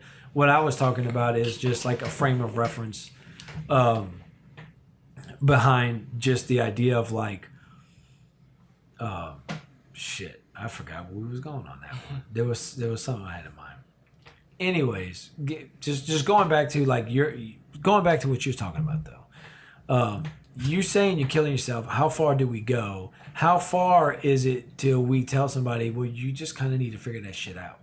Like, because that person kind of does. At some level, they do. I mean, hopefully that person has friends that would help them, that would talk to them. And I feel at some level that person needs to control their filter. Yeah, and I agree to that too. But we start? I think what we're trying to say here is that it requires moderation. All things in moderation. Yeah. If that person needs to control his filter, while the other person needs to be able to be responsible for his own actions. Yeah. But, so there's a two way. So, but who do we? Should somebody fix it? Should somebody fix that guy's filter? Because we can't fix this guy who wants to kill himself, right? Only he can fix himself. Mm-hmm. We can help him with support. You can get therapy and those kind of things. But the guy with the filter, he need to learn some fucking manners. Okay, he needs some help with manners and a fucking better judgment of character. But I think also too, it depends. Like for instance, if me and you were playing a game, we're friends. Mm-hmm. So then I was like, and you did something to me in the game, or you beat me or whatever. I was like, man, I'm fucking kill myself. you know, or you go fucking kill yourself. Shut the fuck up and go shoot yourself in the fucking brains. Like, I'm fucking joking. And this guy who's telling that guy that, even though they're probably not really friends, okay? I'm not saying they are. There is a little more savagery behind this. Go fucking kill yourself. But I think there's an assumption made by this guy that he's assuming that the person he's telling it to is not suicidal. He's just trying to get a response because he's angry, right? Now, I'm not trying to justify it because, like you said, you don't know who you're talking to. But he's trying to justify it by, and he's probably justifying it to himself. Like, well, you know, this guy's not really going to kill himself. You know, I'm just talking shit. I don't know, bro. I don't know what the fuck going on in people's minds nowadays, bro. It's true. People always try to justify this themselves, but that's kind of the point. You don't know. Yeah. You really don't know. Yeah, you don't know. I mean, you don't. I'm assuming that because I'm assuming that there's a level of decency inside of everybody to some extent. The only thing I'm making the assumption, and the reason why I think my assumption is probably correct I don't is know, because... bro, because me personally, I wouldn't go tell nobody to kill himself, no matter how fucking mad I am. True, but there's the level of people that do that kind of stuff online is so high. And then also, it depends on who you're talking to. Are we talking to like a 12-year-old? Is this a 13-year-old? Is this a 14-year-old? You don't know. You don't. Yeah. And kids don't, they're scientifically, their brains they don't have a filter. are not developed to a point to be held accountable a lot of times for their actions, right? Now, they should receive some kind of reprimand or punishment if found out, like to help correct them, in my opinion. But they're kids. So you don't know. I don't think there's a lot of 30, 40-year-olds playing online games that are like, go fucking kill yourself, man. Because they're older and they, you know. I don't know, bro. I don't know either. I wouldn't put it past it. You know I'm not putting it past it. I'm saying I don't think there's as much of those guys as much as there is 12, 13, I would hope 14. not. Yeah, I would hope not too. Yeah, I agree. Look, man, just talking about that, you know, me and Jerome, when we did a comic book, we talk about people saying fucked up things. We did a comic book and we went on a podcast, different podcasts, and those guys were cool. Shout out Nolan Nerdcast. You know, they took us on. It was cool. But while we were sitting there, they had a live stream on YouTube going. And Jerome's black. Everybody else in there was white. Okay, including myself, of course. So we seen people, and not to shit on Nolan Nerdcast, but they're a smaller podcast, right? They don't have thousands of people. It's like maybe hundreds that are viewing this, right? But even in this small amount, they had somebody say, "Whose nigger is that?" To Jerome? Yes. Online, the message came up. And like, we was in the middle of hearing them talk and stuff, and I look up and I see that, whose nigger is, who owns that nigger? Like that. Shit ain't funny, bro. You see that shit. You see that shit in a lot of fucking streams, bro. Yeah. You see shit like that in a lot of streams. Yeah. And like, they were saying it to Jerome, and they were like, tell that nigger shut up. Or there was a few things. It wasn't consistent. And the Nolan Nerdcast guys were like, block. Like they were blocking when that shit came up. So we didn't want to see that. You know, they were respectful dudes. They were cool dudes. You know, I have no problems with them at all. There's nothing on them. But it's what happens when you go online. It's the internet. You know, it's just that thing out there where you have your social justice warriors on one end fighting for, you know, political correctness and all this. And you have savages and trolls on the other end that are just trying to get reactions and response out of people. Because those people who are telling you go kill yourself, they got my fucking response. Well, they might be dealing with suicide.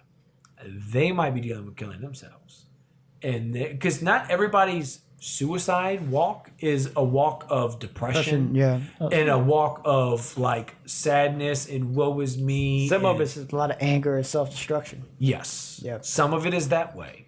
So technically speaking, you can have two people on the verge of suicide. Well, like having that interaction that we just discussed. All right, like you said, that person shouldn't be online. Then. if they feel like, But who's the person to make the judgment? You know what I'm saying? I'm just saying. Who's to make the judgment? I'm just saying. Yeah. You know what I'm No, saying? and look, only thing I could do is just fire back. Personally, you know what I'm saying? Personally, I mean, some people need to fuck that. Some people need to fucking some people need to hear what the fuck people have on their mind. You know what I'm saying? Yeah. Some people need to get an earful. Yeah. You know what I'm saying? Because like when I told that motherfucker off online, that motherfucker had 2 words to say. And you know what he said? You know what his reply back to me? He was like, "Sure, dude, whatever." After you talking high and mighty, telling me to go kill my fucking stuff and all that shit. Yeah. Fuck you. Yeah. You know what I'm saying? Well, there's some shit too where some people like to go online and troll people online and put it on their channel. Like there was one thing I fucked with Jerome with, where they had this dude who acts like he's a gay dude, and his name is Jerome on the online thing. So one of the episodes I had Jerome come on and be like, Jerome. Oh, I know you played that was in the last episode, right? Yeah. Well, that was the shark when we did the shark bite.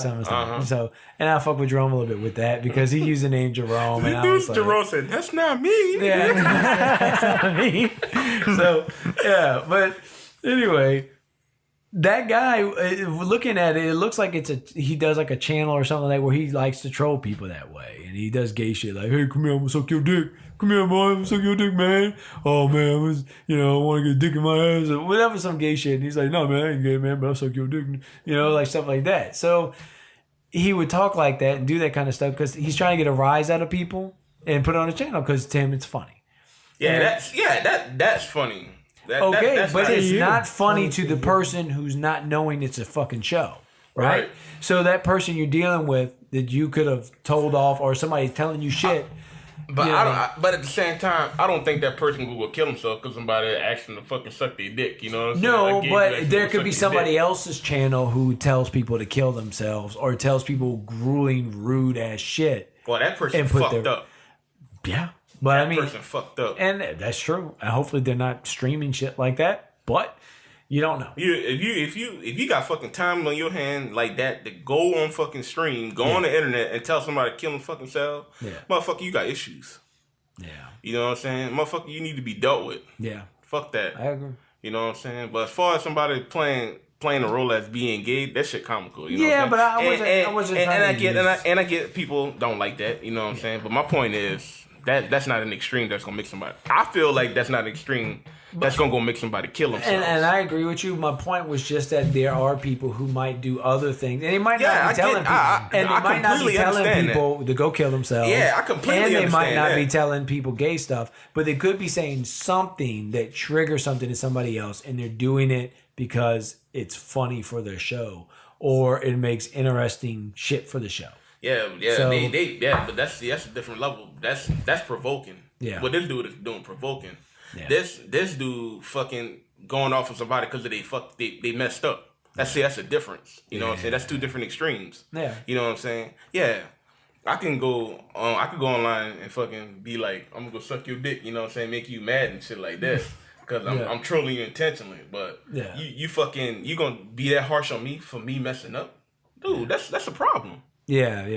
You know what I'm saying, bro? That's 2 different levels of extremes right there. You know what I'm saying, bro?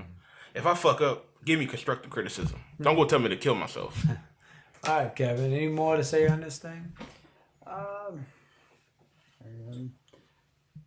Not really. I don't really feel anything. I mean, I guess I could kind of talk about some of my own problems with depression and things. I wasn't really trying to get to that. You can talk about it on here if you want. We can have that discussion. But that's your call. I mean, I'm more than willing to talk about it just to raise awareness about this thing. Sure. Sure, go ahead, man. Because I've dealt with depression, anxiety ever since I was a kid.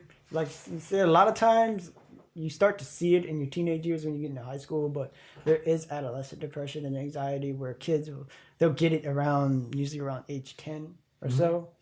I think that's when I first started kind of feeling it. Was around that age, or at least I started realizing that there was something wrong with me because I always felt kind of different, than all the other kids. They were always happy. I was always very melancholy and everything. As I got older, it just, I don't know, it got kind of worse and to the point where I started getting in fights a lot at school. Eric, we went to school together. He remembers me being in front of the The principal. I saw him in the principal office a couple of times. A lot. Tell him what you told Franz and Franz on the way to when we were going to Texas. Oh, When that motherfucker was teasing you. He said you knock him the fuck out. Yeah, I mean, because I'm poor. I grew up in a freaking poor neighborhood, and I mean, like, actually poor. I live on the poverty line, and I got my clothes and my shoes from thrift stores, and everything. So my parents wanted me to have a good education, so they sent me to a school on the good side of town. Yeah. Naturally, all the other kids with good clothes and everything from the mall, and they started picking on me, making fun of me and everything. Mm-hmm. And like you said, a lot of people's depression and everything. I started getting angry for a while. I spent a lot of my teenage years being angry more than depressed, just pissed all the time, you know. And this one boy was messing with me, and I popped him in the mouth. I freaking knocked his ass out. I knocked like 2 of his teeth out because he was making fun of my damn shoes. Yeah. You know. But to get back on track to what I was saying before. Eventually, I ended up going to the doctor and getting diagnosed with bipolar, manic depressive schizophrenia, which is what I'm actually been diagnosed, which is basically means that I feel paranoid a lot of times, like people are against me. That's why a lot of times I'll try to like be careful about what I say because I'm afraid of people laughing at me, afraid of embarrassing myself and everything. I suffer with a lot of depression, a lot of guilty feelings, a lot of weight, just for no reason. I just feel insignificant all the time, and I feel a lot of anxiety about social interactions and everything. You know, but as I've gotten older, the good thing is that when I was about 18, I found God. And that really helped me a lot with my depression because it really helped build my self-worth because I really didn't have any before that. Okay. And again, it really helped me build my self-worth and everything. And I've really kind of accepted myself. Well, I'm not normal. It's just the way I am. I'm not normal. You know, this is the fight I'm going to have for the rest of my life. And if I'm going to have any kind of life, I need to fight it. That's true. That's real. Right. You know, That's some good shit. I'm glad to hear that too, and I'm glad to hear that you found it somewhere. Like, I think a lot of times people give religion a lot of shit. I grew up in it. I have a understanding of it. I have mixed feelings about it, but I've had some experiences that I can't really explain. You know, and my parents have the same. They're a lot stronger in that. And to be honest, if you can find some kind of peace and find some kind of hope in God and religious belief, do it, man. Yeah. There's nothing wrong with that. And you know, don't. I know this dude, bro, since closer to the mic, my man. Second grade. Yeah, I know this dude since second grade, bro. Yeah. Like I don't know, like we fucking clicked from there, you know what I'm saying? Yeah. I didn't find him weird or nothing like that, you know what I'm saying? I thought he used to shake his eyes a lot. I thought it was fucking cool, you know what I'm saying? Because everybody on the bus was like, I was like, dang, come check this out. I remember Walter. He was like, yo, look, man, come see what this dude can do with his eyes. He make his fucking eyes shake side to side. Like, I'm like, man, how the fuck you do that shit? You know what I'm saying, bro? Yeah. Like I never thought of him being weird. Fuck, man, we fucking clicked. You know what I'm saying? Like. Yeah, you were the first real friend that I actually ever had in school. Right. I'm really glad that I got to be friends with you because it really helped me a lot. Right. But I felt a lot less lonely once I got to know you. It was you. I appreciate that, bro. You know. Yeah. See, I kind of did the other thing, and I was I was never a bully. That's not what I'm saying. Nor was I ever cool in school. Not what I'm saying at all either. But I tried to be. I never put anybody down. But there was a guy I was friends with a while back that I feel real bad. I don't think you know him. I can't help but think about that story you was telling us about CJ. And he had some big guy. Oh. Yeah. Yeah, I'm not going to put that story out there like that on him until he's on the podcast. Right. If he ever comes on, I'll ask him about it specifically. All right. But, nah, man, no. There's this guy I used to know. His name was Jack, and he was actually a cool as shit dude, man. He was probably one of the most realer friends I had. But I've started getting friends with other people, And you know what? The other friends I had too were good. And I just kind of ditched him because he was kind of a nerdier kind of guy in your typical sense of the word nerdy. And I thought could be, I guess, whatever extent of cool, whatever lame shit I was doing back in 9th, 10th grade and stuff like that. Mm-hmm. And I tell you, Terrence in particular was somebody that like that I was friends with, and he would friend anybody. He really had no type of judgment. That's how I am. He was like that. That's how I am. And I really began to value that. Like, that was such a good quality about him. Mm-hmm. Amongst the other shit that he had that used to aggravate the shit out of me with, but he had a great quality in that, where he was definitely like, he was the guy. Because back when I was at school, there was the kind of split. You had the headbangers that stood over here, and you had like some of the cool kids stuff over here, maybe cheerleaders over there, and like whatever. It was kind of almost split up. You almost see a division, of like people. Oh yeah, I didn't saw that. I think we've all saw that. Terrence was somebody who had friends in almost every circle, and he could talk to somebody in every circle. That's how I am. Bro, yeah, because you know me working in the stores. I talk to every fucking body. You do. You have an outgoing personality. Yeah. And it's something that I regret doing. That was such a fucking stupid thing I did when I was younger. Hey, bro, you make mistakes. You know what I'm saying? I was young. I was a kid. My brain wasn't developed. I made stupid decisions. And I think that's one of the most important things to think about, especially if you're somebody who's going through something. And even like if Kevin here, like there's something that somebody's going through something like Kevin did, and people are picking on you, or people, it's hard to understand this, but they're kids. And sometimes they got their own fucked up shit. I have my own shit. I felt lonely sometimes. I felt like I wanted a connection, and I wanted something, and I always wanted a family. Like I knew when I grew up, I wanted to get married, have kids, and I did exactly that. I was able to do that. I have a wonderful wife, wonderful kids. But you know what? I got some curveballs in there. Yeah. There's some shit that happened in my marriage and shit that's happened personally that like it did not go the way I always thought it would go. But I don't regret it, and it happened probably the way it needed to happen, so that I can learn my lessons, my wife can learn her lesson, my kids can learn their lessons,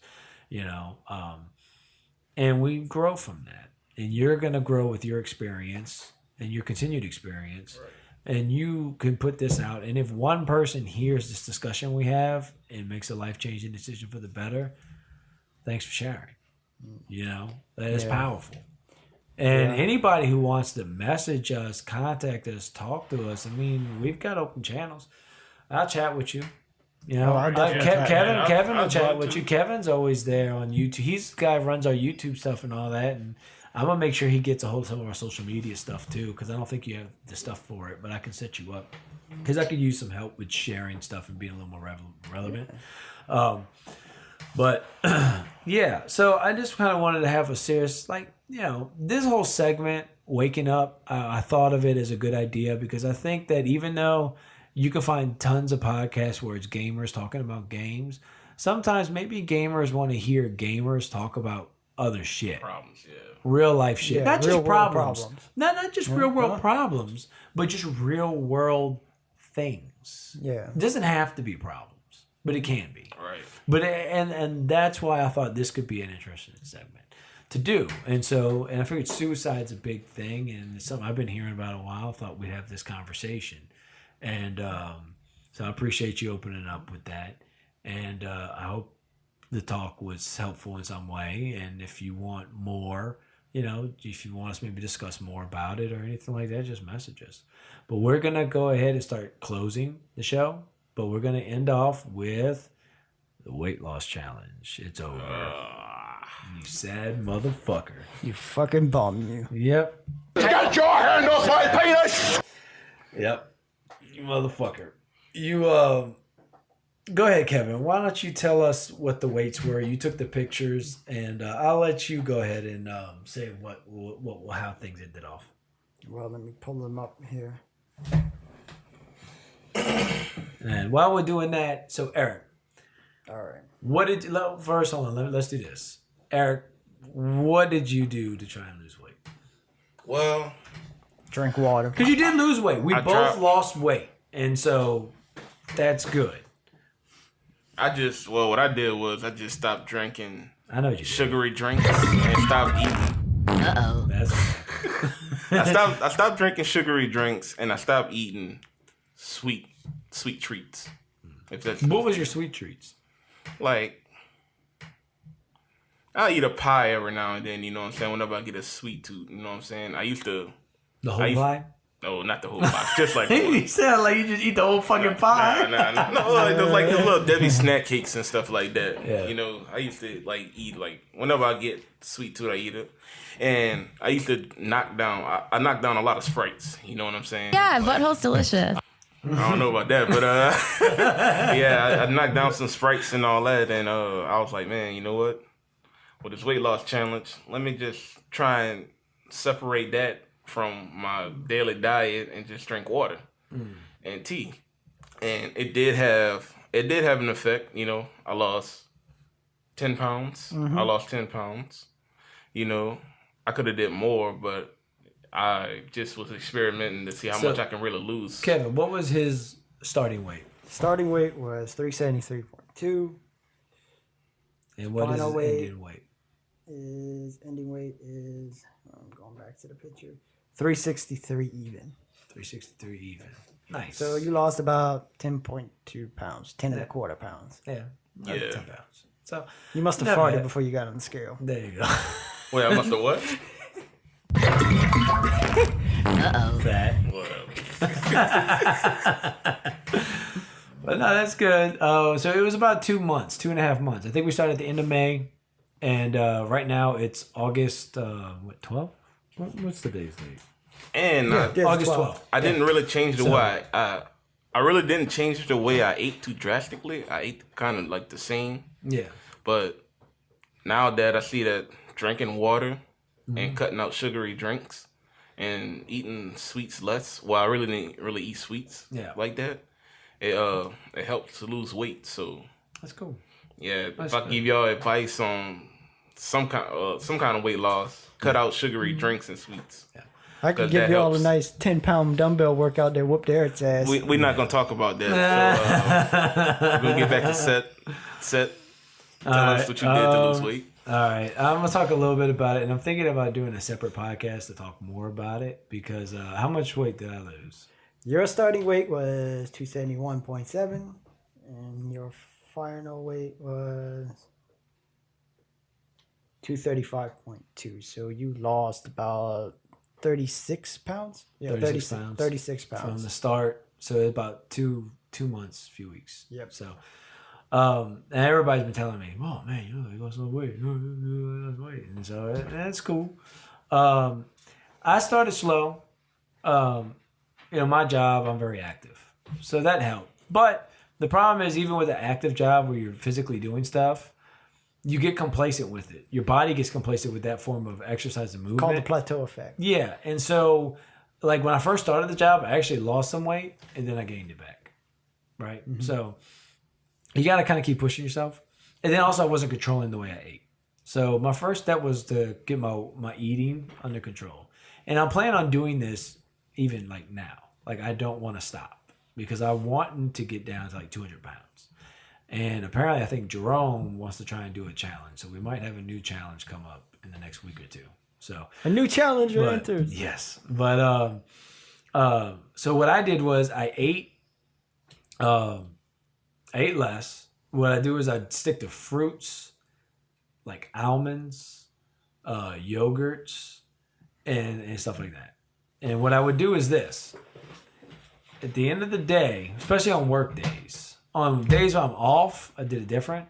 But like my wife would cook dinner at night. I would take that dinner, not eat it. I'd eat it for lunch the next day. That night, I would have a salad. And I would grill chicken or I'd grill fish. I'd grill something like a chicken or a fish, like a white meat, to go with the salad. I typically went to Walmart. They had those already pre-made, like there's the salads and they have all the dressings and all this kind of stuff on it. So I would use those, right? And I would just I would have half the bag with like a meat. Or if I didn't do a meat, I just have the whole bag. Right. So yeah, I started doing that.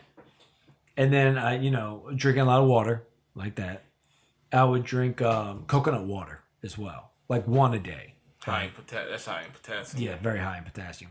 So I'd have coconut water. I still do it like once a day for work because it helps with hydrating yourself. And I'm out there in the sun a lot, sweating my ass off. So I have a coconut water, and then I'd have a Powerade because even though a lot of water is good, if you're very active, you do want to mix it with other stuff like Powerade or like Gatorade or something like that has more than just water. I think like the salts in it and stuff like that, the sodium in it, no, the electrolytes, like those two, they help with hydrating you.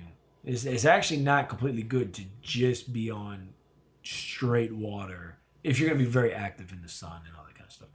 So I did that, and then I started, and then when I would eat some other meals, smaller amounts. Like if my wife cooked red beans and rice, I'd put a bunch of beans, almost no rice.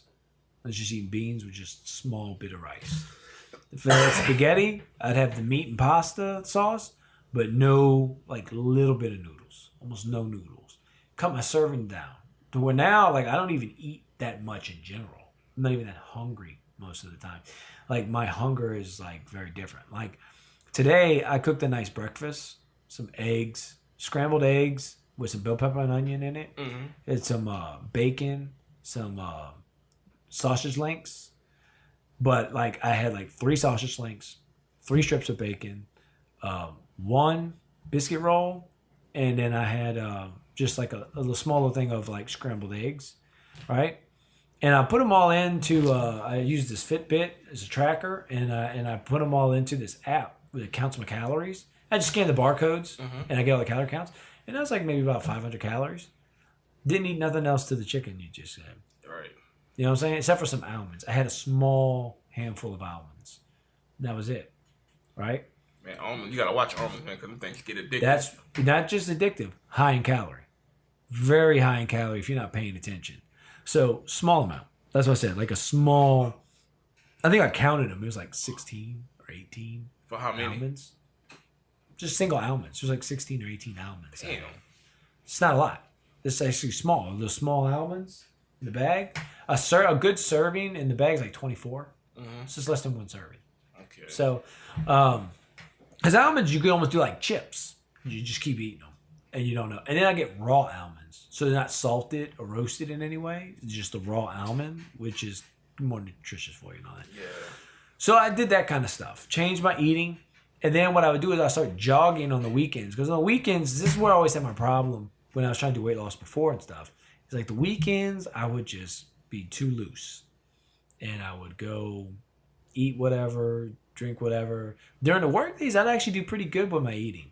The weekdays were the problem. So I kicked it in gear and like just salads for lunch stuff and like just like, a yogurt for breakfast and just self-control. It's really where it's at. Just telling yourself this is how it's going to be. Right. And this is how it needs to be because you're fat as fuck and you need to lose weight because I want to see my kids get older and don't want no fucking heart attack or any heart problems. So I just did that. And then now in the last couple weeks, I got into a gym and I talked to a trainer and he set me up with certain workouts for my arms, for my legs, and like, whatever. And so I modified some stuff with it to add more to it to do. And I'm just trying to keep pushing myself harder and harder and then keep down on my diet. And like I lost 36 pounds in 2 months doing that. So,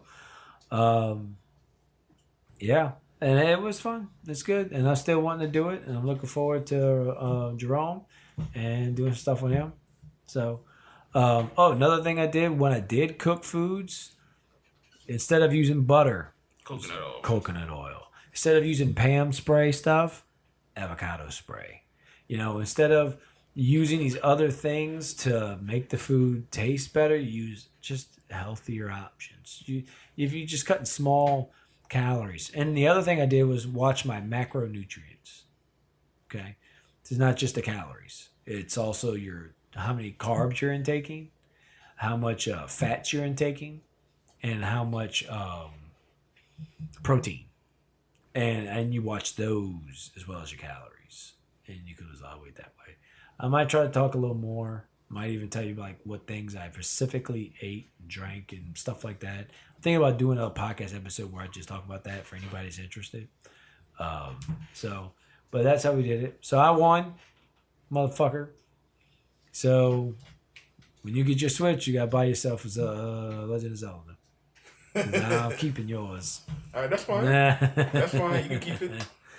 That's what we said. Game for game. So Eric let me use his game. So I'm just gonna keep that game now instead because Legend of Zelda is fucking awesome for the Switch. Yeah.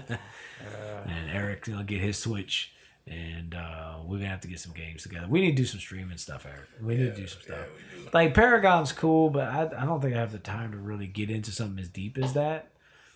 I would definitely. We have some better games that we can stream on PC. I would like to do some. I want to do Injustice. I want to get with y'all on Injustice. If y'all can get a hold of it, I want to get Injustice going with you. I want to get Marvel vs. Capcom going when that comes out, and I don't know, whatever shooters maybe you can find that would be cool. I guess. Whatever. Yeah. Just some stuff. We'll put our brains together. I would like to try and step up some streaming stuff. I know y'all do some from time to time. We'll try and get a little more aggressive with the streaming, and I really want to work on getting more content. So, in fact, once I'm done recording, I want y'all can read what I wrote. I'm writing a fan fiction on Mario stuff, and Is it that kind of fan fiction? no, I'm not gonna do that.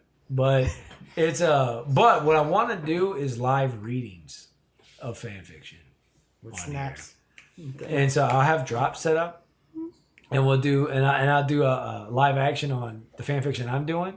And the reason why I'm doing it is to put it out there, and just to be like, if everybody can make fun of it, say whatever they want. Mine's out there because what we're gonna do is go find other people's Fan fiction. and read it and just whatever. That crazy sounds shit- glorious. Whatever crazy shit we find, we're just gonna read that and act it out on the. All I can say is podcast. Sonic fanfics. Oh God.